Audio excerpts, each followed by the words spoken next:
Chapter number 9, क्योंकि थोड़े से आपके पास चैप्टर हैं 7, 8 एंड 9, अगर मेन हम कंटेंट देखें तो चैप्टर 9 पे very very very very important लिख लें, क्योंकि आपका एग्जामिनेशन में एक अच्छा सवाल यहां से आप जरूर एक्सपेक्ट करेंगे। काम थोड़ा सा है, एक तो ICAP के जो कोड ऑफ एथिक्स हैं इसके ऊपर अगर एग्जामिनर थोड़ी सी मेहनत नहीं करना चाह रहा तो एज इट इज 5-7 नंबर यहां से वो ड्रॉ कर सकता है कि ये क्या है, इनको डिफाइन किया जा सकता है। यहाँ हमें एक 2 लाइन रिक्वायर्ड है इसको रटा लगाने के लिए कि ये है क्या, लेकिन ये आपने FAR 1 में भी शायद इसका कहीं जिक्र आया होगा। अब तो ये बल्कि वहां से शुरू हो जाती है, जब से PRC आ गया तो PRC में I2B के अंदर ये आना शुरू हो जाता है। यानी ये आप समझे कि हमारे अकाउंटेंट्स के कायदे आज़म के 14 नुकात हैं जो हमें हर क्लास में हम पढ़ते होते थे ना, 7 में भी पढ़ते थे, फिर 8 में भी पढ़ते थे, फिर 9th में भी पढ़ते थे, फिर 10th में भी। ये उसी तरह से अकाउंटेंट्स के 14 नुकात हैं। इसके बाद आ जाता है framework for ethical decision making. यानी ये चैप्टर बता तो हमें ये रहा है कि यार आपने जब डिसीजन लेना है ना तो आपने एथिकल ग्राउंड्स को भी कंसिडर करना है, सिर्फ और सिर्फ लीगल ग्राउंड को कंसिडर नहीं करना। वो कहते हैं कि इसका फ्रेमवर्क क्या है, कैसे, मतलब ये बात हमें कैसे पता चलेगा, हम एक डिसीजन लेने लगे हैं, कैसे पता चलेगा कि ये एथिकल डिसीजन है या नहीं है। तो 2 मॉडल यहां आपको पढ़ाए जा रहे हैं। एक AAA मॉडल है, अमेरिकन अकाउंटिंग एसोसिएशन मॉडल, वहां से स्टैब्लिश हुआ, इसे AAA मॉडल के तौर पर हम याद रखते हैं। 1990 में डेवलप हुआ, ये कॉन्फ्रेंस हो रही थी, उसके अंदर एक शख्स ने इसको पेश किया, लेकिन उस शख्स के नाम से नहीं हुआ बल्कि AAA के नाम से ये मशहूर हो गया। जैसे था ना, मतलब हमने पोर्टर नामों से कुछ चीजें मशहूर हो गई, लेकिन ये नाम से मशहूर नहीं हुआ बल्कि AAA मॉडल के तौर पर मशहूर हो गया। हम इस मॉडल को अप्लाई कहां करते हैं? If we have different option, ये भी कर सकता हूं, ये भी कर सकता हूं, ये भी कर सकता हूं, तो हम AAA मॉडल लगाते हैं। ये जरूर आपने समझनी है बात कि अगर कोई ऐसी सिचुएशन है जहां मल्टीपल डिसीजन में से आपने कोई एक डिसीजन लेना है एंड यू आर लुकिंग इनमें से कौन सा एथिकल डिसीजन ठीक है, तो फिर आप AAA मॉडल लगा रहे होंगे। फिर AAA मॉडल के बाद यहां एक दूसरे मॉडल का जिक्र आएगा, दैट इज टुकर्स 5 क्वेश्चन। टुकर मॉडल के नाम से इसे याद करते हैं। ये 2 मॉडल हमने यहां पढ़ने हैं बेसिकली। टुकर मॉडल आमतौर पर हम सिंगल डिसीजन की जगह पर डिसीजन ले लिया है, यानी हम इंक्लाइंड है कि ये करने जा रहे हैं, अब देखना है इस एक बात को वैल्यूएट करना है कि ये एथिकली ठीक है कि नहीं है। और AAA मॉडल हम लगा रहे होते हैं जब मल्टीपल डिसीजन हमारे सामने होते हैं, मल्टीपल ऑप्शंस हमारे सामने होती हैं, फिर हमने डिफाइन करना है कि यार ये इनमें से बेहतर एथिकल ग्राउंड पर कौन सा मॉडल, कौन सी ऑप्शन मेरे पास मौजूद है। इन 2 की आपने थोड़ी सी प्रैक्टिस करनी है और आप एक्सपेक्ट करें कि यहां से क्वेश्चन जो है वो आ सकता है। AAA मॉडल कहता है क्या? वो कहता है कि 5-6 स्टेप्स हैं जिसको आपने फॉलो करना है। स्टेप 1 है establish the facts of the case. जैसे जो बच्चे जो शायद मेरे साथ इराक मेथड पढ़ के आए थे लॉ में, हम क्या कहते थे कि सबसे पहले क्या करते हैं, केस एस्टैब्लिश करते हैं। या कल का जो डिसीजन आया, अगर आप उसमें देखेंगे तो सबसे पहले जब भी कोई अच्छा डिसीजन आ रहा होगा तो सबसे पहले ऊपर लिखा होगा फैक्ट्स ऑफ द केस, कि केस में क्या चीजें थी। एक ब्रीफ 3-4-5 लाइनों में या हाफ पैराग्राफ में, डिपेंडिंग ऑन कितना बड़ा केस था, उसकी एक समरी आ गई है। यहां भी हमने क्या किया, facts of the case. This step means that when the decision making process starts, there is no ambiguity about what is under consideration. यानी पता चले हम करने क्या जा रहे थे, जिसका डिसीजन हम लेने जा रहे हैं। मसलन फर्ज कर लें जी, कोई एक आप समझ लें वो एक पावर जनरेशन यूनिट लगने लगा, ठीक है, और डिसीजन ये लेना है कि क्या हम इसे कोयले से ऑपरेट कर लें, ठीक है। तो डिसीजन अंडर कंसिडरेशन क्या है कि हम एक पावर जनरेशन यूनिट लगाना चाह रहे हैं और हम देख रहे हैं कि क्या हम इसे कोयले से ऑपरेट करें या ना करें। एक है क्या लीगली मना है? नहीं, लीगली मना नहीं है, अलाउड है। क्या एथिकली ठीक है? इसी चीज को देखने की कोशिश कर रहे हैं, ठीक है ना। या आपकी कंपनी का एक केस है और आप उसमें फंस गए, इनकम टैक्स में कोई बड़ा केस खुला हुआ है। अब अगर आप खामोश रहते हैं, जैसे इनकम टैक्स ऑफिसर चल रहा है वैसे बैठते हैं, तो केस आपके अगेंस्ट चला जाएगा और बड़ा मेटीरियली अगेंस्ट चला जाएगा। और अगर आप उसमें कोई पाकिस्तानी तरीका लगाने की सोचते हैं तो केस रीजनेबली आपकी फेवर में टिल्ट हो जाएगा। अब ये डिसीजन लेना है कि हमें क्या करना चाहिए इस वक्त, ठीक है ना। कोई भी अंडर कंसिडरेशन जो है, पहले हमने इनकम टैक्स का हमारा एक केस खुला हुआ, फॉरेन फंडिंग का केस खुला हुआ, नए हालात से इसको कर लेते हैं कि फॉरेन फंडिंग का केस खुला हुआ है, सच बोलेंगे तो मर जाएंगे और झूठ बोलेंगे तो हम सोच रहे हैं कि आज कोई बात नहीं है, थोड़ा झूठ बोलना पड़ेगा, लेकिन भाई हम तो सादिक और अमीन लोग हैं, हम तो मदीने की रियासत बना रहे हैं, तो हमारा झूठ भी सच ही कहलाएगा, कोई मसला खास नहीं है। अब ये वाला सिनेरियो है, इसको देखना है, इसके ऊपर ही आप 5 फोर्स मॉडल लगा सकते हैं आराम से। तो सबसे पहले आपने देखना है यार करने क्या जा रहे हैं, case, facts of the case क्या है, number 1। Number 2, identify the ethical issue in this case. यार जो केस अंडर डिस्कशन हम कर रहे हैं इसमें एथिकल इशू क्या है? वो कहते हैं रिश्वत देनी पड़ेगी, ये तो गलत है। वो कहते हैं जी झूठ बोलना पड़ेगा, यार ये तो गलत है। यार एक एफिडेविट जमा कराना पड़ेगा, यार यहां मुझे झूठ बोलना पड़ेगा। क्या एथिकल इशू इन्वॉल्व हो रहे हैं? वो कहते हैं यार जाना हज पे है लेकिन वो एक गलत एफिडेविट देना पड़ेगा। बात समझ आ रही है आपको कि एथिकल इशू कहां इन्वॉल्व हो रहे हैं? कि यार जाना हज पे है लेकिन वो ये कह रहे हैं कि आप गवर्नमेंट सर्वेंट हैं तो आपको एनओसी लेना पड़ेगा। तो क्या मैं ये लिख दूं कि मैं गवर्नमेंट सर्वेंट नहीं? क्या एथिकली ठीक है? इशू कहां इन्वॉल्व है, उसकी सेंसिटिविटी क्या है? सेकंड स्टेप में आप इसके ऊपर थोड़ा सा डिस्कस करेंगे। Identify the ethical issue in the case. तीसरा आ गया an identification of norm principle values related to the case. या नॉर्मली लोग क्या करते हैं इस हालात में? बिजनेस नॉर्म्स क्या हैं? जनरली लोग क्या कर रहे हैं? तो कह रहे जी जनरली तो कोई देखता ही नहीं, कर ही जा रहे हैं। अच्छा फिर इसका मतलब है थोड़ा सा एथिकली कोई कंप्रोमाइज करके कोई गुजारा शायद रास्ता निकल भी सकता है या नहीं निकल सकता। लेकिन हम देख रहे हैं कि प्रोफेशनल बिहेवियर क्या है और कोई कोड ऑफ कंडक्ट है वो क्या है। तो इसको आइडेंटिफाई हमने कर लिया, यानी हम एक बैकग्राउंड केस की सॉरी ब्लैक एंड व्हाइट में लेकर आ रहे हैं। Involve placing the decision in its social ethical and some cases professional behaviour. यही आई कि आपके कोड ऑफ कंडक्ट भी आ रहे कि नॉर्म क्या है, फलां क्या है, दिमाग क्या है। Each alternative course of action is identified. अब हमारे पास क्या क्या ऑप्शन हैं? वो कहता है यार हम ये भी कर सकते हैं। अच्छा ये करेंगे तो क्या हो जाएगा? ये कर सकते हैं। वो कहता है ये करेंगे तो क्या हो जाएगा? ये करें। जो हमारे पास कोर्स ऑफ एक्शन है, ऑल्टरनेटिव कोर्स ऑफ एक्शन है। क्या नहीं भाई हम रिश्वत नहीं देंगे, हम केस को फाइट करेंगे। वो कहता फिर क्या होगा? कहता है यार हमारे खिलाफ केस आ जाएगा, फिर हम केस कर देंगे आगे, फिर वहां चलो। कहते वहां क्या होगा? कहते यार यहां भी हार जाएंगे लेकिन फलां लेवल पे जाके रीजनेबल हमें जस्टिस मिल जाएगी। तो अब आपने देखना है कि ऑल्टरनेटिव हमारे पास क्या है या कोई ऑल्टरनेटिव नहीं है कि जी ये करने के अलावा चारा ही कोई नहीं है। तो फिर जाहिर सर्कमस्टांसेस अलग हो जाएंगे। तो सबसे आपने देखा कि व्हाट कोर्स ऑफ एक्शन हमारे पास क्या है? Matching norm principle and value to option. अब आप मैच करें जो ऑप्शन हमारे पास अवेलेबल है, अगर हम इसको करेंगे तो लोग हमें क्या कह रहे होंगे, क्या नॉर्म्स हैं बिजनेस के, जनरली लोग क्या कर रहे हैं। हम कोई ऐसी बात ना कर रहे हो कि लोग बिल्कुल ऐसा ना कर रहे हो, तो फिर ये अनएथिकल डिसीजन हाईलाइट भी हो जाएगा ना। अच्छा जी आगे चलें, मैं सारा कर लूं फिर एक दो बातें और मैंने इसके साथ करें। Consequence of outcome and consideration. अगर ये अनएथिकल डिसीजन हमने ले लिया या कोई भी डिसीजन ले लिया, इसका आउटकम क्या आ सकता है? क्या कोई पब्लिक रिस्पॉन्स भी आ सकता है इसका? नहीं यार इसका पब्लिक तो कोई नहीं, ऐसा कोई चक्कर नहीं है। अच्छा क्या कोई हमें शॉर्ट टर्म में, लॉन्ग टर्म में कोई पॉजिटिव कोई नेगेटिव रिएक्शन आ सकता है कहीं से? कहते यार नहीं। अब नॉर्म्स का मतलब यही होता है ना कि माशरे में क्या हो रहा है। मतलब जी 9-10 मुहर्रम को कॉलेज खोल देंगे कि जी छुट्टी आ रही है जी कॉलेज खोल, फौरन देखना पड़ेगा कि नहीं यार एक सेंसिटिव इशू है, एक रिलीजियस इशू है, आप ये काम करेंगे तो लोगों का रिएक्शन आएगा। तो नहीं आप किसी भी फिक्स से आपका ताल्लुक हो तब भी आपको चाहिए कि सबका एहतराम कर रहे हो कि नहीं यार एक छुट्टी है और एक रिलीजियस कंटेंट है। आप 23 मार्च को कॉलेज खोल लेंगे तो कोई इशू इन्वॉल्व, 14 अगस्त को खोल लेंगे तो कोई इशू इन्वॉल्व नहीं होगा, लेकिन 9-10 मुहर्रम को खोलेंगे तो प्रॉब्लम आएगी। तो ये आपने देखना है कि जो ऑप्शन आप कंसिडर कर रहे हैं उसके कॉन्सिक्वेंसेस क्या हो सकते हैं। ठीक है ना? अच्छा जी 6 स्टेप हो गए हमारे, और 7वें स्टेप में है अब आप डिसीजन लें इन सारी बातों को सामने रख के। हुआ क्या, एक सिस्टमैटिक अप्रोच आ गई है और कोई 2 जमा 2 4 नहीं हुआ अभी भी। ऐसा नहीं है मॉडल जब हम कह रहे होते हैं तो मॉडल आमतौर पर 2 जमा 2 4 तो होती नहीं है।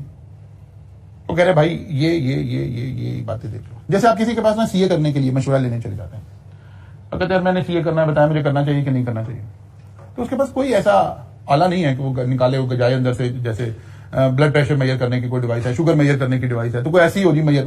अब ठीक है यार अच्छा देख लो भाई, मेहनत कर लोगे, कंसिस्टेंट रहोगे, कमिटेड हो, ये सारा कुछ करके फिर कहेगा यार बाबा आप फैसला आप कर लो। इसका मतलब उसने कुछ चीजों को फर्दर हाईलाइट कर दिया। ऐसे यहां भी हुआ कि यार इसके इंपैक्ट देख लें, इस बात का क्या इंपैक्ट आ सकता है, पब्लिक में क्या रिस्पॉन्स आ सकता है, ये एथिकल इशू किस टाइप का एथिकल इशू है। ठीक है ना?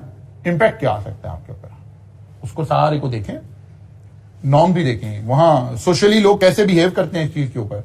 मतलब आपका कोई रेस्टोरेंट है और आप कोई बड़ा अच्छे तरीके का कोई मीट की सोर्सिंग आपकी बहुत अच्छी नहीं है, तो कोई बात नहीं, लोग कहेंगे यार अच्छा खैर है भाई, जब मीट पक जाता है तो कोई इतना फर्क नहीं पड़ता, जो उसने टोपी पहनी हुई थी, हाथ ग्लव पहने हुए थे, नहीं वो कहता कुछ नहीं होता है, जब पक जाता है खाना तो पक। हालांकि इशू तो है,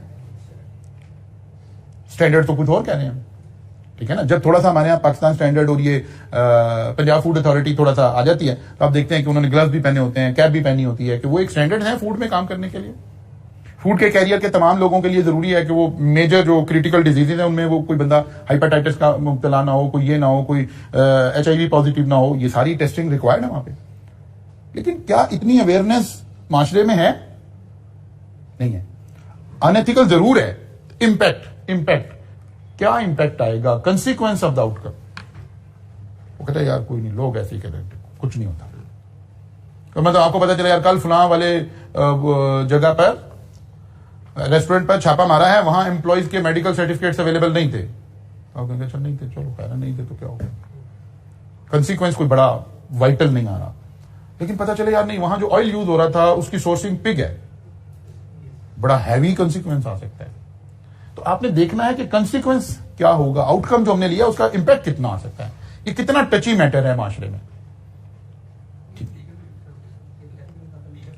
हाँ लीगल भी है, लेकिन मतलब हम अज्यूम करें ना कि लीगल, अगर फर्ज किया लीगल नहीं भी है, फर्ज करें लीगल नहीं भी है, ऑयल है यूज हो रहा है, कहीं बैन नहीं है, लेट्स अज्यूम, मतलब आप ये समझ लें कि आप पाकिस्तान में नहीं खड़े, आप इंडिया में खड़े, वहां भी तो मुस्लिम्स होंगे ना, कोई कहां जहां भी ज्वाइंट कल्चरल कस्टमर है वहां ये इशू आ जाए। ये मॉडल ये कहता है कि आप इस तरह से चीजों को ब्लैक एंड व्हाइट में लाकर फिर डिसीजन लें, एक तरीका होगा। फिर एक बड़ी अच्छी एग्जांपल यहां पर है, इसको भी हम डिस्कस करते हैं। इससे पहले हम एक दूसरे मॉडल पे चल जाते हैं। अच्छा जी, फिर आ गया टुकर मॉडल। टुकर कहता है यार आप 5 सवाल अपने आप से पूछ लें, इतना ज्यादा लंबी चौड़ी डिटेल में ना जाएं, ठीक है।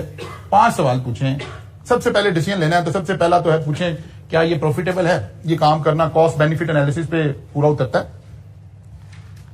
फाइनेंशियल ग्राउंड्स पर देखें कि क्या ये प्रॉफिटेबल बात है, इससे फायदा क्या होगा ऑर्गेनाइजेशन को अगर हम ये डिसीजन ले रहे हैं तो।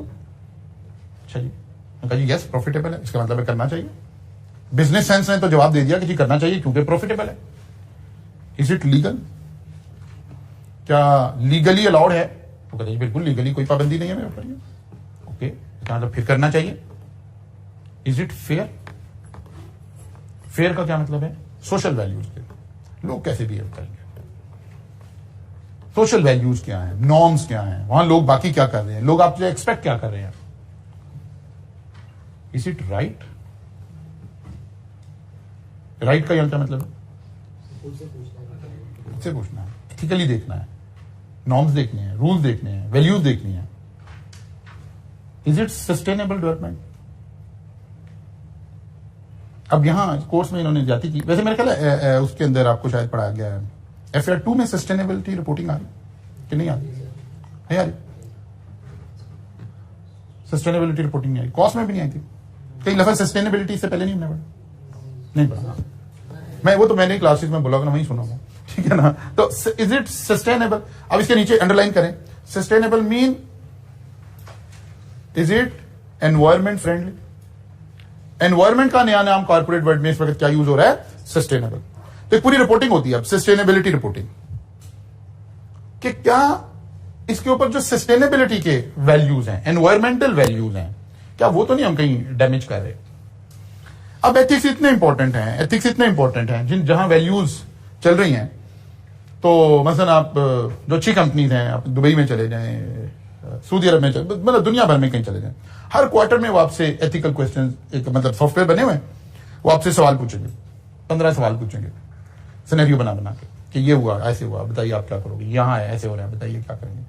आप फलां जगह पे गए हैं, एक आपके वेंडर ने आपको लंच ऑफर किया है, क्या लंच पे बैठ के मीटिंग करते हैं, तो बताइए आप क्या करेंगे, लंच एक्सेप्ट करेंगे, नहीं करेंगे, क्या करेंगे। 15 क्वेश्चन है, उसमें से एक नंबर का क्वेश्चन है, तो 12 क्वेश्चन ठीक नहीं है तो आपको वो शो कॉज हो जाता है कि नहीं, पहले आप एथिकल वैल्यूज अपना लेक्चर दोबारा ले। तो एथिकली काम करना दुनिया भर में अब और इंपॉर्टेंट हुए जा रहा है, और बहुत सारी चीजों की वजह से इंपॉर्टेंट हुए जा रहा है। जैसे जैसे माशरे में नॉर्म्स में बेहतरी आ रही है, लोगों को कुछ वैल्यूज का पता चल रहा है, तो इवन कस्टमर जो है वो रिएक्ट कर जाता है। अगर आपकी कंपनी एथिकल नहीं है तो कहते हैं नहीं, इस कंपनी से हमने काम नहीं करना। तो जब एथिक्स की बात हो रही तो आपने इधर पाकिस्तानी एनवायरमेंट में रह के नहीं सोचना, क्योंकि अनफॉर्चुनेटली हमारे यहां तो कोई एथिक्स एग्जिस्ट नहीं करते हैं अभी। तो इज इट सस्टेनेबल का मतलब है जो एनवायरमेंटल चीजें हैं, जैसे मैंने शुरू में दानिस्ता एग्जांपल ली कि जी कोयले से हम बिजली पैदा करना चाहते हैं, तो फौरन देखना पड़ेगा कि यार नहीं, हम एनवायरमेंटल फ्रेंडली नहीं है, तो काम खराब हो जाएगा। हम पहले दुनिया के उन टॉप लिस्ट में शामिल हैं कंट्रीज में जो एनवायरमेंट को सबसे ज्यादा डैमेज कर रहे हैं, तो एक बहुत बड़ा रिस्क है हमारे ऊपर।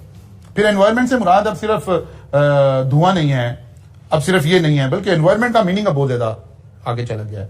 अब पानी की कंजम्पशन आप क्या कर रहे हैं, मैंने पहले भी एक दो दफा क्लास में बोला कि आपकी अगर कोई शर्ट यहां से बन के एक्सपोर्ट हो रही है, कोई ऐसी चीज जा रही है जिसमें वाटर से वॉशिंग होनी है, तो आपसे पूछेंगे कि इसके ऊपर पर यूनिट कितनी वॉशिंग है, कितना पानी कंज्यूम हो रहा है। अगर वो इंटरनेशनल स्टैंडर्ड्स के मुताबिक नहीं है तो कहते नहीं यार, हमने आपसे गारमेंट्स नहीं लेने हैं, हमें आपकी लेदर प्रोडक्ट्स नहीं चाहिए, बिकॉज आप सस्टेनेबल नहीं है। नहीं, चेक एंड बैलेंस बड़ा है। वो जो कंट्रीज आपसे ले रहे हैं ना, उन्होंने चेक एंड बैलेंस बना रखे हैं अपने, उन्होंने अपने स्टैंडर्ड्स बना रखे हैं, उन्होंने अपने ऑडिटर अपॉइंट कर रखे हैं, वो आके क्वालिटी एश्योरेंस आपका पहले करते हैं, सस्टेनेबिलिटी रिपोर्टिंग का ऑडिट अलग करते हैं। इस वक्त सबसे ज्यादा बिकने वाली जो प्रोडक्ट है पाकिस्तान में, वो सस्टेनेबिलिटी रिपोर्टिंग के ऊपर जो लोग काम कर रहे हैं, जो ये अवेयरनेस क्रिएट कर रहे हैं इंडस्ट्री में, जाके बताते हैं कि ये आपके स्टैंडर्ड थे, इसके अंदर आपने रहना है। फिर उन्होंने इंटरनेशनली बंदे रखे हुए, वो बंदे आएंगे, वो चेक करेंगे, वो चेक एंड बैलेंस आकर वेरीफाई करेंगे। जैसे हमारी सर्टिफिकेशन थी ना, ISO सर्टिफिकेशन, फलां सर्टिफिकेशन, ऐसे वो सर्टिफिकेशन है। जैसे एक वक्त था चाइल्ड लेबर, एक बड़ा इशू बना था हमारे यहाँ, फिर हमें चाइल्ड लेबर से बाहर आना पड़ा, हमें वहां से हमें निकलना पड़ा। हमने उसको वो चाइल्ड प्रोटेक्शन ब्यूरोज बना लिए, बाकी चीजें बना ली, कुछ ना कुछ थोड़ा सा चले काम हुआ, अच्छा भी हुआ, बुरा भी हुआ, सब कुछ है। लेकिन आज आप इंडस्ट्री के अंदर चाइल्ड लेबर कहीं नहीं नजर आएगी आप, पर्टिकुलरली वो इंडस्ट्री जिसे एक्सपोर्ट करनी है, यानी जो इंटरनेशनल किसी मार्केट के साथ टच है, वो चाइल्ड लेबर का तस्वीर भी नहीं कर सकते। तो जी हमारे पास ये दो मॉडल आ गए। पहली बात, टुकर 5 मॉडल हम लगाएंगे कहां पर, जब एक ऑप्शन को वैल्यूएट कर रहे हैं, यार ये करने जा रहे हैं, तो ये 5 सवाल पूछें। अगर इन 5 का आंसर पॉजिटिव आ रहा है तो ओके, ये बिल्कुल ठीक डिसीजन है, ठीक है ना। और अगर नहीं है तो फिर आपको देखना पड़ेगा कि कैसे है। फिर एक जहन में हमने और भी बात रखनी है, जब हम इज इट लीगल वाली बात में बाद दफा कहीं लॉ इन्वॉल्व होगा। अगर लॉ इन्वॉल्व है तो हमने सबसे पहले लॉ की माननी है। अगर लॉ अवेलेबल नहीं है तो आपके कोई प्रोफेशनल कोड ऑफ कंडक्ट होंगे, फिर आपने उसको माननी है। अगर उसके नहीं है, आपकी अपनी ऑर्गेनाइजेशन के कोई कोड ऑफ कंडक्ट होंगे, फिर आपने उसकी माननी है। लेकिन अगर इन 3 में कहीं इख्तलाफ हो जाए तो प्रायोरिटी भी यही है। अगर हमारी ऑर्गेनाइजेशन की लोकल एक रूल है और एक लॉ कह रहा है, तो जाहिर है लॉ की माननी है। आईकैप एक बात कह रहा है और हमारा अपना एक रूल है, तो जाहिर है आईकैप की माननी है। ये दोनों अवेलेबल नहीं है, फिर किसकी माननी है, आपने अपने रूल की माननी है। तो एक्चुअली ये मॉडल हमने कब लगाना है, जब कहीं एक जगह पे हमें, एक डिसीजन पे हमें देखना पड़ेगा कि यार ये काम हमें करना चाहिए या नहीं करना चाहिए। ठीक होगी बात। मतलब लेट्स अज्यूम, मैं ऐसे ही जस्ट आपका जरा जहन करूं, गवर्नमेंट कहती है कि नहीं जी, सारे स्कूल, कॉलेज, यूनिवर्सिटी, हर कमर्शियल जगह रात को 8 बजे बंद करती जाए, 9 बजे बंद करती जाए। एक रूल आ गया, अक्रॉस द बोर्ड आ गया, कोई एक्सेप्शन नहीं आई। जो एक्सेप्शन आई उन्होंने कहा जी हॉस्पिटल्स खुल सकते हैं, फार्मेसी खुल सकती है, कोई और ऐसी कोई 1-2 एक्सेप्शन आ गई, बाकी उन्होंने कहा नहीं, अक्रॉस द बोर्ड सब कुछ बंद कर दें। कॉलेज को सोचना है यार, बच्चों के एग्जाम है, लाइब्रेरी खोलनी है हमने रात 12 बजे तक। अभी एक डिसीजन सामने है, आप टुकर्स मॉडल लगाएंगे। आप सबसे पहले अपने से पूछेंगे इज इट प्रॉफिटेबल, वो कहेंगे यस, बिजनेस में बड़ी अच्छी बात है, आप स्टूडेंट को अकोमोडेट कर रहे हैं, आपकी गुडविल अच्छी हो रही है, आपका स्टूडेंट आपकी फील करेगा कि यार मेरी खातिर कॉलेज ये कर रहा है, ओके फाइनेंशियली तो हमें ऐसा करना चाहिए। But 2 is it legal, answer आ गया। तो सर मैं टुकर मॉडल उसने बनाया ही ऐसे, वो कहता है जहां 9 आ जाए बस यहां छोड़ दें, खत्म होगी बात, आगे जाने की जरूरत नहीं। ठीक है ना। अगर पहले में ही आता कि नहीं ये प्रॉफिटेबल काम नहीं है, तो जो प्रॉफिटेबल भी नहीं छोड़ देंगे। लेकिन हम अज्यूम करते हैं कि चलें लीगल भी था, इज इट फेयर, हाँ बड़ी फेयर बात है यार, बच्चे हॉस्टल में रह रहे हैं, हॉस्टल में उनके पास पढ़ने की जगह नहीं है। जो लाहौर का लोकल बच्चा है वो तो इतना ज्यादा इंटरेस्टेड नहीं है आपकी लाइब्रेरी की फैसिलिटी के अंदर। ज्यादा बच्चा कौन है, या वो बच्चा है कि जो समझता है यार घर में जाता हूं, फिर घर जाके घर के मामलात में मैं लग जाता हूं, तो मैं यहीं बैठकर पढ़ लूं। चलें ओके, इज इट फेयर, तो पता चलेगा फेयर है। क्या ये पर्सनल वैल्यूज के हिसाब से सही है, तो बिल्कुल ठीक है। क्या इस सारे से कोई आप सस्टेनेबिलिटी का इशू तो नहीं क्रिएट हो रहा, तो चलता नहीं, रात को लाइट नहीं आती, वो लाइट नहीं आती, जनरेटर चलता है, साथ में महिलेदार सारे परेशान होते हैं, वो कहते हैं यार आप ये क्या 12 बजे भी आप कॉलेज, पहले हम कॉलेज बर्दाश्त कर रहे हैं, अब आप सारी रात जनाब यहाँ जनरेटर भी चला रहे हैं। फिर हमें सोचना पड़ेगा कि यार अच्छा नहीं, ये इसको सोचें भाई ये डिसीजन ठीक है कि नहीं है। तो एक्चुअली आपने, या आप कोई एनवायरमेंट डैमेज कर रहे हैं, आपका जो जनरेटर है वो बहुत ज्यादा धुआं पैदा कर रहा है या बहुत ज्यादा शोर पैदा कर रहा है, तो फिर आपको सोचना पड़ेगा कि यार नहीं, ये डिसीजन मुझे जनरेटर पहले रिप्लेस करके लेना चाहिए। इसीलिए तो भाई इसको कह रहे हैं कि दुनिया का इस वक्त सबसे हॉट टॉपिक, अकाउंटेंट्स की दुनिया में भी सबसे हॉट टॉपिक इस वक्त सस्टेनेबिलिटी रिपोर्टिंग है। नहीं, डिसीजन लेना ना छोड़ते, अपनी हरकतें ठीक करें, ये कह रहा है। ये डिसीजन ये कह रहा है कि भाई आप अपनी हरकतें ठीक करें, मतलब आप कनोपी लगाएं, आप उसकी साउंड प्रूफिंग करें, आपका जनरेटर की जो हेल्थ है वो ऐसी होनी चाहिए कि वो एनवायरमेंट को मिनिमम डैमेज कर रहा हो। अब ये तो सारी टेंडरी कहेगी कि यार हम तो जो भी लेदर बना रहे हैं या जो भी हम डाइंग की सारी इंडस्ट्री है उसमें तो टॉक्सिक मटेरियल तो यूज हो रहे हैं। वो कहेंगे यार हम बिजनेस ही छोड़ देंगे। ये कोई नहीं कह रहा बिजनेस छोड़ दें, आप ट्रीटमेंट प्लांट लगाइए। अब तो हमारे पास इक्विपमेंट अवेलेबल है कि आप जनाब जो भी कंटेमिनेटेड वाटर है आप उसकी फिल्ट्रेशन कीजिए, आरओ प्लांट लगाइए, उसमें से जो टॉक्सिक मटेरियल है वो एक तरफ हो जाएंगे, बाकी सादा पानी है। ये इवन इतना सादा बन गया है कि आप अगर ड्रिंकिंग वाटर में इसको यूज करना चाहें तो कर सकते हैं। अब आप इसको जमीन में डाल दीजिए।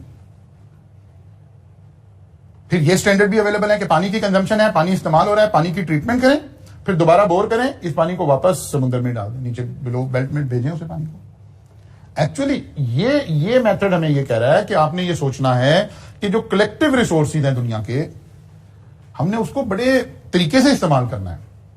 वैसे इस्तेमाल नहीं करना जैसे अभी आप हम इस इधर के खित्ते के लोग इस्तेमाल कर रहे हैं, ऐसे दुनिया में इस्तेमाल। हम कहते हैं यार हमें और तो अल्लाह ने कुछ दिया नहीं, एक पानी दिया हुआ है, हम वो भी कंजूसी से इस्तेमाल करें, हम ऐसे सोचते हैं, ठीक है ना। वरना एक पर पर्सन पर हेड हम जितना वाटर कंज्यूम कर रहे हैं पूरी दुनिया में कहीं नहीं इस्तेमाल हो सकता। हम घर में वॉशिंग में, लॉन्ड्री में, नहाने धोने में, अपने हर मामले के अंदर जितना पानी हम कंज्यूम कर रहे हैं वो बहुत हाई है, बहुत कई टाइम्स हाई है, जो कि कई दुनिया में इस्तेमाल नहीं होता। कई दुनिया में ऐसे अलाउड नहीं है जैसे हमारे घरों के अंदर टैब लगाकर और वो गैराज धोया जा रहा है और बाहर का रैंप धोया जा रहा है, कहीं नहीं अलाउड है। अब तो यहां भी वो थोड़ा सा गवर्नमेंट ने अवेयरनेस करके थोड़ा चलान करने शुरू किए हैं, लेकिन वो कभी करते हैं फिर रुक जाते हैं, फिर करते हैं फिर रुक जाते हैं, ठीक है ना। गाड़ी आप ऐसे वॉश नहीं कर सकते, उसूली तौर पे, कानूनी तौर पे आप गाड़ी ऐसे पाइप से लगा के वॉश नहीं कर सकते। इस वक्त यहां भी लॉ ऐसे ही है, लेकिन इंप्लीमेंटेशन अभी नहीं है। इसलिए ये सस्टेनेबिलिटी तो हर जगह का इशू है, हर जगह का इशू है। अच्छा, मैंने ये बात मैंने ऊपर इनकॉर्पोरेट कर दी। वैल्यू जजमेंट का यही मतलब था कि हमने देखना है, दो एंगल से देखना है कि रूल्स की एथिक्स क्या है। वो मैंने अभी बताया कि तीन बातें देखनी है। अगर लॉ गया तो लॉ की माननी है, अगर कोई प्रोफेशनल बॉडी के रूल्स आगे हैं तो वो मानने हैं, और अगर कोई आपकी इंटरनल वैल्यूज हैं, ऑर्गेनाइजेशन की कोई अपनी वैल्यूज हैं, तो फिर आपने उसको मान के चलना है। और अगर इन तीनों में इख्तलाफ आ रहा है, कहीं कॉन्ट्राडिक्ट कर रही है, तो प्रायोरिटी भी खुद ही डिफाइन हो गई है। फिर एक आता है कि एंड पॉइंट एथिक्स।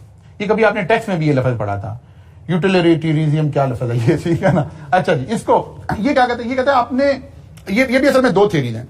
एक है उसको कहते हैं सेल्फ स्टीम थ्योरी। शायद वो थ्योरी कहते हैं कि मैंने अपनी बात सोचनी है, मेरा फायदा किसमें है, ठीक है ना। हर बंदा अपना अपना फायदे का जिम्मेदार है, हर बंदा अलग अलग आया है, हर बंदा अपना फाइनेंस, अपनी दुनिया, अपनी जिंदगी अलग से गुजार रहा है, ऐसे देखना है। एक थ्योरी है। दूसरी थ्योरी कहते हैं कि नहीं, बिल्कुल भी ऐसे नहीं है। ये जो खुशियों का तस्वुर है, ये जो अमन का तस्वुर है, ये जो खुशहाली का तस्वुर है, ये कलेक्टिव तस्वुर है। और जब आप कुछ चीजों को डैमेज कर रहे हैं, अगर दुनिया का आप एनवायरमेंट डैमेज कर रहे हैं तो सबके लिए डैमेज हो रहा है। तो हमने कलेक्टिवली देखना है कि कलेक्टिव बेनिफिट हो रहा है कि नहीं हो रहा, ठीक है ना। इसे हम कहते हैं एंड पॉइंट एथिक्स, कि जिसके अंदर आपने सोचना है कि हमने collective greatest benefit for the greatest number of stakeholder, सब लोगों का फायदा किसमें है। वो कहते हैं हमारे यहाँ क्या होगा अगर हम यहाँ से धुआं छोड़ भी रहे हैं तो धुआं हवा में चला गया, सारी दुनिया का डैमेज हो रहा है, होता रहे, हम क्या करें। तो कहते नहीं, ऐसे नहीं आज आप सोच सकते। आप ऐसे नहीं सोच सकते कि यार हमारे पास एक पानी ही है तो हम ज्यादा पानी इस्तेमाल कर रहे हैं तो इससे क्या फर्क पड़ रहा है। नहीं, आज दुनिया करी कि नहीं फर्क पड़ रहा है, ऐसे नहीं हो सकता। आपने सस्टेनेबिलिटी, जो नेचुरल रिसोर्सेज हैं, जो रिन्यूएबल चीजें नहीं हैं, उनको अपने तरीके से इस्तेमाल करना है। तो ये अब एथिकल ग्राउंड्स के ऊपर हम इन्हें देखना शुरू हो गए। फिर उसने ये ओवरऑल चैप्टर हमारा यहाँ वाइंड अप हो जाता है। फिर उसने एक बड़ी अच्छी यहाँ आपके साथ एक एग्जाम्पल डिस्कस की है, आपने इसको जरूर देखना है। जरा देखिए, इसको पढ़े, आपके पास है बुक में, इस एग्जाम्पल को पढ़िए।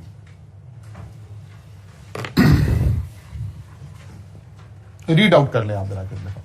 मैं फिर कह रहा हूं इस चैप्टर के ऊपर अच्छी तरह फोकस कर लीजिएगा, फिर ना कहिएगा कि खबर नहीं हुई।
हाँ जी, तो बात समझ आइए।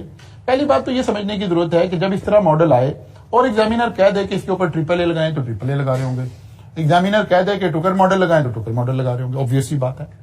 इशू क्या बना जी, क्या केस चल रहा है? इसका मतलब है अगर हमने AAA मॉडल लगाना है तो सबसे पहले करना है step number 1, establishing the fact of the case. तो फैक्ट ऑफ द केस क्या है जी? हमारे पास एनवायरमेंट प्रोटेक्शन एजेंसी ने डिस्कवर किया है कि हम जो है वो ज्यादा दरख्त जो है उनको कटिंग कर रहे हैं, ठीक है ना, हमारे ऊपर। और जो हमने जो एक हायर किया है असिस्टेंट इंटरनल ऑडिटर, उसकी भी रिजर्वेशन है on the control and classification of sustainable would sourcing. Sustainable वही एनवायरमेंट है, ठीक है। और जो ऑडिटर है उसका कवर है discover that the company has minimal involvement in the forest management, ठीक है। उसने कहा कि जी वैसे तो हमने शो किया कि जी हम फॉरेस्ट मैनेजमेंट में और उसमें बड़ा कुछ कर रहे हैं, लेकिन उसने सवाल में बताया कि नहीं वो बेसिकली वो तो विजिटर टाइप के लोग आ रहे हैं, बल्कि वो तो खरीदने ही आ रहे हैं, जिनकी जहां पैसा हम लगा रहे हैं वो तो उल्टा फॉरेस्ट की वेंडर आ रहे हैं, वहां पे खरीदने के लिए आ रहे हैं। इस तरह हमने जाहिर है यहाँ 3, 4, 5 पॉइंट लिखे हैं, आपको एग्जाम में 2 भी बनाए हैं तो कोई थोड़ा सा मामला आगे को चल गया। Identify the ethical issue in the case. क्या इशू इन्वॉल्व है जी? जाहिर है वही एनवायरमेंटल सस्टेनेबिलिटी का इशू इन्वॉल्व है, एक एथिकल इशू इन्वॉल्व है, दूसरा एक अनएथिकल इशू और इन्वॉल्व है कि आपने उसको कहा है कि भाई आप डिस्काउंट कर लें और एक अनड्यू फेवर हासिल करने की कोशिश की जा रही है, ठीक है ना। तो ये 2 बड़े अनएथिकल इशू हमें इसके अंदर नजर आ रहे हैं। और उसे हमने कहा कि आप जो रिजल्ट्स हैं उनको थोड़ा सा इग्नोर कर दें, वो जो बातें हैं उनको थोड़ा उसका फोकस रिड्यूस कर दें, हाईलाइट कम करें उसको, उसके ऊपर बात थोड़ी कम करें। तीसरा क्या जी, the major principle rules and values. वो कहता है जो इंटरनल ऑडिटर है is bound to show objectivity in such situation.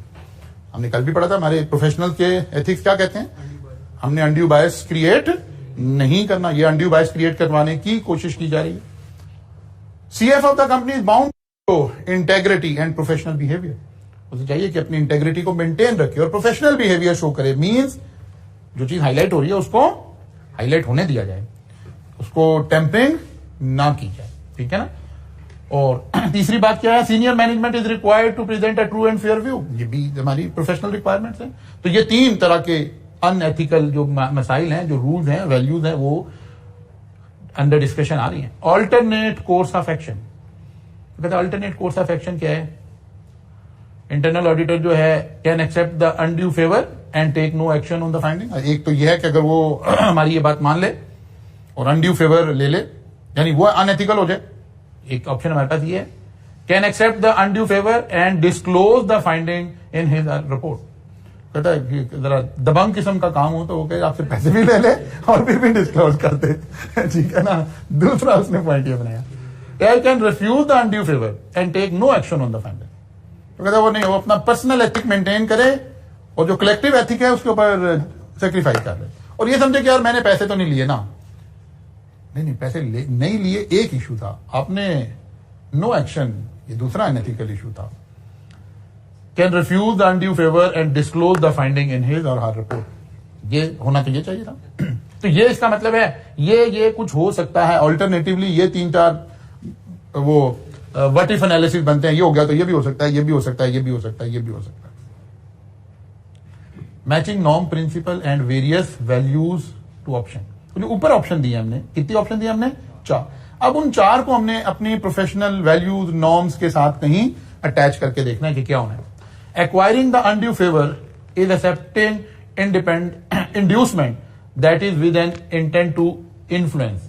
Taking no action on the finding is compromising integrity and objective. तो कहता है अगर हम ऐसा करते हैं, पहले वाला एक्शन होता है और हम ये करते हैं, तो इसका मतलब है हमने सेक्रीफाइस कर लिया है किसके ऊपर? इंटेग्रिटी के ऊपर भी और ऑब्जेक्टिविटी के ऊपर भी। और जो दूसरी बात थी क्या?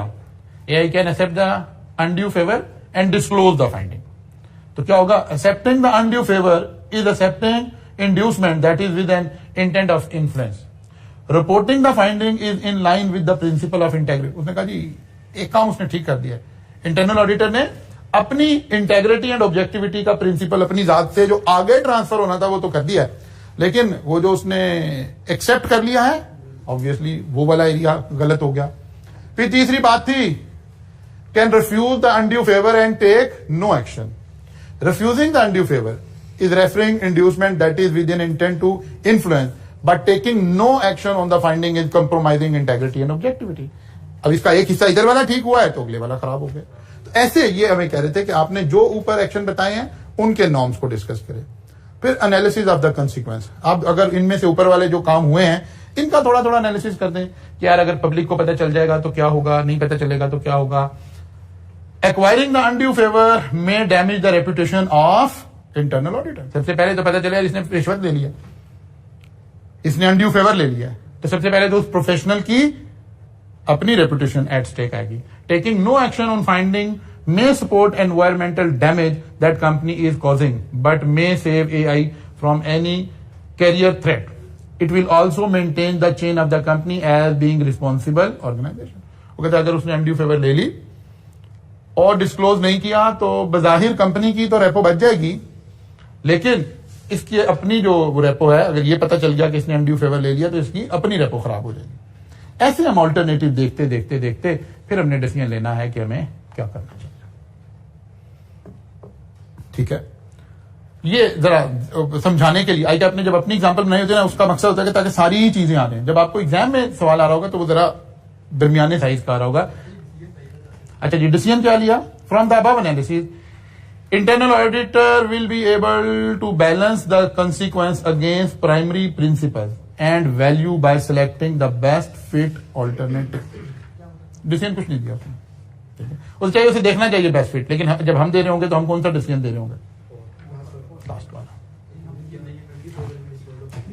हम उसको देंगे कि इस सारे उसके अंदर जो एथिकल है वो ये वाला एथिकल डिसीजन है, इसको ले रहे होंगे। अच्छा, इसके बाद आपने करना क्या? ये तो चैप्टर हो गया। मैं बार बार कह रहा हूं इस चैप्टर के ऊपर थोड़ा सा आपने फोकस करना है, इसको थोड़ा पढ़ना है। इसके बाद यहां देखिए ये छोटे छोटे सवाल आने शुरू हुए। उसने एक आपके साथ सिनेरियो डिस्कस किया और फिर उसने कहा कि जिसके ऊपर टुकर मॉडल लगाइए। फिर नीचे एक सवाल आ रहा है, फिर उसने कहा जी इसके ऊपर कौन सा मॉडल लगाएं? अच्छा ये तो और आ गया, ये वाला हाई टावर। लेकिन इन 3-4 सवालों को आपने एक दफा पढ़ना है। मैं भी कोशिश करूंगा क्योंकि ये चैप्टर इंपॉर्टेंट है, मैं आपके साथ इन सारे सवालों की एक डिस्कशन वीडियोस बना के अपलोड कर दूंगा ताकि आप अब इसमें घर भी बैठ सकें। और ये चैप्टर क्योंकि इंपॉर्टेंट है, इसमें कुछ 1-2 सवाल मेरे ध्यान में है। मैं इंशाल्लाह ACCA के पास पेपर है, 1-2 अच्छे सवाल हैं, वो मैं आपको डिस्कशन में वीडियोस में ऐड कर दूंगा ताकि आप आराम से घर बैठकर इसको देख लें। अब हमें जो करने वाला काम है, मैं शायद आपकी क्लास में भी पहले मैंने कहा है या नहीं किया, मैं हमेशा कहा करता हूं कि बच्चों को लास्ट डेज के अंदर लाइक आपके पास हम अज्यूम कर रहे हैं कि 30 डेज अभी एग्जाम में अवेलेबल है, अगर तो आपको अपनी रिवीजन को प्लान कैसे करना चाहिए। एक्चुअली नाउ एंड ऑनवर्ड जब आपके एग्जाम खत्म, वो क्लासेस ऑलमोस्ट वाइंड अप हो रही हैं, आपको फौरन अपने अवेलेबल टाइम को 3 हिस्सों में बांट लेना चाहिए। 50 जितने दिन रह जाएंगे उसका 50% ऑफ द टाइम आप एक तरफ कर दीजिए। मैं अज्यूम कर रहा हूं 30 डेज के ऊपर हम ये प्लान कर रहे हैं, इसका मतलब है ये 15 डेज आ गए, ये 10 डेज आ गए और ये 5 डेज आ गए। ये आपने 3 स्लॉट बना लिए। आपने कोशिश करनी है कि जो मैं इस वक्त बात आपको समझा रहा हूं, आप कोशिश करें इसको 100% इंप्लीमेंट करके देखें किसी अटेम्प्ट में। आपके पास 15 दिन है, आपको लगता है मेरा फलां चैप्टर तैयार नहीं है, फलां नहीं है, जो कुछ करना है इन 15 दिन में कर लें। आप कहेंगे नहीं सर काम तो इतना ज्यादा है, नहीं, बस ये 15 दिन है, जितना हो सकता है बस उतनी डेप्थ में जाइए, उससे अगले वाली डेप्थ में नहीं आपने जाना। पहले कुछ चीजें हमें उनकी गहराई सेक्रीफाइस करनी पड़े। एक मतलब अपने कोर्स को इन 15 डेज में कंप्लीट कर लें, इसको हम फर्स्ट रिवीजन बोल रहे हैं। फिर इसको दोबारा 10 दिन में करें, फिर इसको तीसरा 5 दिन में करें। अब अगर एग्जाम में 2 छुट्टियों के साथ या 1 छुट्टी के साथ भी पेपर आएगा तो आप उस दिन आसानी से इसको रिवाइज करते हुए एग्जाम में चले जाएंगे। बच्चा गलती कहां कर रहा होता है? बच्चा जब नहीं पढ़ पाता, बाद दफा तो टीचर ही उसकी रीजन बन जाते हैं कि एंड में टीचर का बाद दफा ख्याल होता है कि अगर हम क्लासेस को घसीटते 15 अगस्त 20 अगस्त 22 अगस्त तक ले जा रहे हैं तो ये बड़ी कोई कंट्रीब्यूशन कर रहे हैं बच्चों के लिए। कंट्रीब्यूशन नहीं कर रहे, आप कंट्रीब्यूट कर रहे हैं बच्चे को फेल करवाने के लिए। अब बच्चे को घर बैठना चाहिए, बच्चे ने जो पढ़ा हुआ है उसके ऊपर फोकस करें। अच्छा, बच्चा क्या कर रहा था, यही ऐड करे, वो कहता है 15 नहीं होना, चलो 5 और कर ले, 20 में कर ले, इसी को घसीटते आगे ले जाता है और इफेक्टिवली यही अपने ये सारे डेज खत्म कर चुका होता है। अब वो एग्जाम से 1 डे 2 डे बिफोर अपनी असल में फर्स्ट रिवीजन कर रहा होता है। एक्चुअली चीजें, आपका कॉन्सेप्ट, आपका जो इमेज बनना है आपके जहन में पूरे सब्जेक्ट का, वो रिविजन की मदद से बनना है। इसलिए आप बिल्कुल 100% इसको फॉलो करने की कोशिश करें। यहां टाइम लगा लें, मेहनत कर लें, जितना करना है बस इसको जितने अवेलेबल डेज हैं उसके 50 डेज पर आपने मैनेज करना है। बाकी जो टाइम बचेगा उसके 2 हिस्से उस तरह से आपने कर लेने। अगर 30 डेज होते बड़ी बैलेंस्ड अप्रोच है। पहली 15 दिन में काम करें, फिर 10 दिन में काम करें, फिर 5 दिन में काम करें। अगर आप ऐसे 3 रिवीजन करके जा चुके हैं, इसका फायदा क्या होने जा रहा है? एटलीस्ट जो कुछ आपको आता है वो आप एग्जाम में कराओगे। 100% आपको नहीं आता होगा, किसी सब्जेक्ट का 100% आपको नहीं आता, रिक्वायर्ड भी नहीं है। 50 मार्क्स लेने हैं, मार्क्स भी नहीं आते कि सर मैं आप बुरे ग्रेड में पास हो जाऊं, नहीं, कोई ग्रेड तो आने नहीं है। हम तो कहते हैं यार वो जो 51 वाला ऊपर वाला 1 नंबर है ना, वो नहीं चाहिए। 50 आ गया, पास हो गया, खत्म हो गया, वो तो ऊपर वाला जा ही जाना है। और हम जिस मजहब के पैरोकार हैं, हमें सिखाया गया अगर आप समुद्र पे बैठे भी वुजू कर रहे हो तो पानी का इसराफ नहीं करना। तो हम नंबर ऐसे 70-75 ले ले, उसका कोई फायदा नहीं है, ठीक है ना। और मेडल शेडल गोल्ड मेडल में चाहिए नहीं, ठीक है। इसलिए भाई बेसिक लेवल पर रहते हुए खेलेंगे। आप जो पेपर आपने पास किए हुए हैं उन पे नजर डालिए, क्या वो आपको 100% आते थे? नहीं आते थे। जो फेल हो गए हैं, क्या वो बिल्कुल नहीं आते थे? नहीं आते, वो भी थे।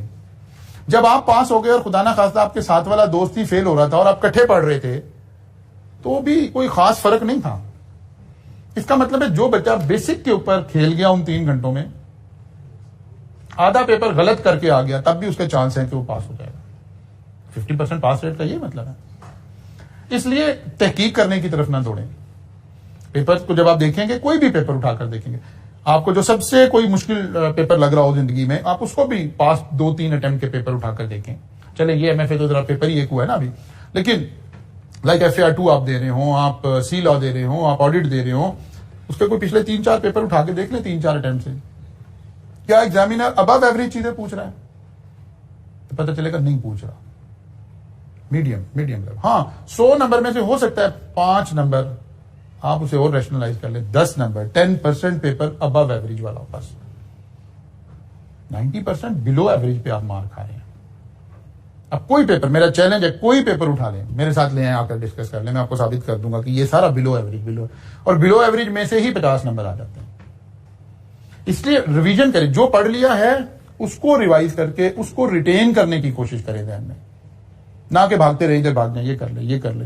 जितना कुछ आपको आता है उसको रिवाइज करें, 3 रिवीजन करके जाएं। अल्लाह ने चाहा आप पहली अटेम्प्ट में पास हो जाएंगे। जब आप टैक्स में पास हो रहे थे, जब आप बिजनेस लॉ में पास हो रहे थे, जब आप कॉस्ट में पास हो रहे थे, जब आप FAR1 में पास हो रहे थे, वो सारे सब्जेक्ट भी आपको नहीं आते थे उस वक्त। आप इसलिए पास हो गए कि आपने मीडियम लेवल पर परफॉर्म कर दिया। इसी तरह हर पेपर में आपने मीडियम लेवल पे टिल फाइनल तक आधा पेपर गलत करके आप पास हो सकते हैं। इसलिए ये जो 30 दिन होते हैं ना, लास्ट 30 डेज, इसमें सबसे ज्यादा इंपॉर्टेंट आपने अपनी सेल्फ मैनेजमेंट करनी होती है। आपने डिप्रेशन में नहीं जाना, आपने टेंशन में नहीं जाना, आपने मोटिवेटेड रहना है, होपफुल रहना है। इस चीज को जरूर सोचना है कि क्या मुझे आता है, मेरी स्ट्रेंथ क्या है, मैं कहां अच्छा परफॉर्म कर लूंगा, तो खुद ब खुद आप चीजें बेहतर हो जाएंगी इंशाल्लाह ताला। अब रह गया जी हमारे जिम्मे एक आपका स्टेटिस्टिक्स का। स्टेटिस्टिक्स के हमें कोई घंटे के 3 लेक्चर रिक्वायर्ड हैं, ठीक है, जो कि हम आशूरा के बाद रिकॉर्ड करेंगे। मैं ग्रुप में आपसे शेयर कर लूंगा। मेरे से अगर पूछें तो आपको आने की जरूरत नहीं है, ठीक है ना। बिल्कुल बेसिक लेवल पे वो चीजें हैं, वो न्यूमेरिक चीजें हैं, उसमें कोई और कॉन्सेप्ट ऐसे इन्वॉल्व नहीं है, वो आप घर बैठे आपके रिजॉल्व हो जाएंगी। लेकिन मैं ग्रुप में बहरहाल आपसे शेयर कर दूंगा, आप में से जो आना चाहेगा वो आ जाएगा, अदरवाइज जरूरत बिल्कुल नहीं है। हाँ, ये वाले जो सवाल है इस चैप्टर के पर्टिकुलरली, जो ये सारी इलस्ट्रेशंस हैं, ये मैं इंशाल्लाह आपके साथ ग्रुप में शेयर कर दूंगा, इन सारों का सोल्यूशन डिस्कशन के साथ, क्योंकि इसमें से मेरे ख्याल में लाजमी हमें 7, 8, 10 नंबर का सवाल इस चैप्टर में से नजर आ जाएगा इंशाल्लाह इस अटेम्प्ट में। अभी लास्ट 3 डेज में आपकी खत्म हो जाएगा, अदनान साहब वाला एरिया भी खत्म हो जाएगा, फिर हम आशूरा की 2 छुट्टियां आ जाएंगी, उसके बाद ग्रुप में एक दफा डिस्कशन कर लेंगे। कोई और मैं अगर कुछ चीजें करवाने की, जब मैं रिकॉर्ड करवा रहा हूँ तो मैं मतलब ये वाली चीजें भी जब मैं रिकॉर्ड करवा रहा हूँ ग्रुप में आपसे शेयर कर दूंगा कि फुलान टाइम पे मैं इसको रिकॉर्ड करवा रहा हूँ। अगर आप कॉलेज में ही अवेलेबल है, लाइब्रेरी में अवेलेबल है, या किसी और सब्जेक्ट के लिए आपको आना है तो आप आ जाइएगा, अदरवाइज आपके पास वीडियो की शक्ल में पहुंच जाएगा। ठीक है जी, बेस्ट ऑफ लक जी, अल्लाह ताला आप सबको कामयाबियों से नवाजे। और जहां कोई प्रॉब्लम आए, आप, मैं जाहिर है कॉलेज आ रहा हूँ, हमारी बाकी क्लासेस चल रही हैं, अशूरा के 1-2 दिन के अलावा, या शायद कोई बीच में कोई 2 दिन ऐसे आए कि मुझे लाहौर से बाहर जाना है 2 दिन के लिए, उनके अलावा मैं सुबह 9 बजे से 5 बजे तक अवेलेबल हूँ कॉलेज में। आप मेरे पास आ सकते हैं। व्हाट्सएप पे मेरे से टाइम कर लेंगे तो ज्यादा अच्छा हो जाएगा, क्योंकि आपका टाइम अब इस आखिरी महीने में आपका टाइम ज्यादा कीमती है। तो ये ना हो आप आ रहे हो और मैं आगे अवेलेबल ना हूं, तो ज्यादा बेहतर है पहले आप मेरे से मेरा जो यूफोन वाला नंबर है उस वाले व्हाट्सएप पे मेरे साथ इंडिविजुअल रास्ते में आके टाइम एडजस्ट करके फिर मेरे पास आ जाए। ओके जी, अल्लाह हाफिज।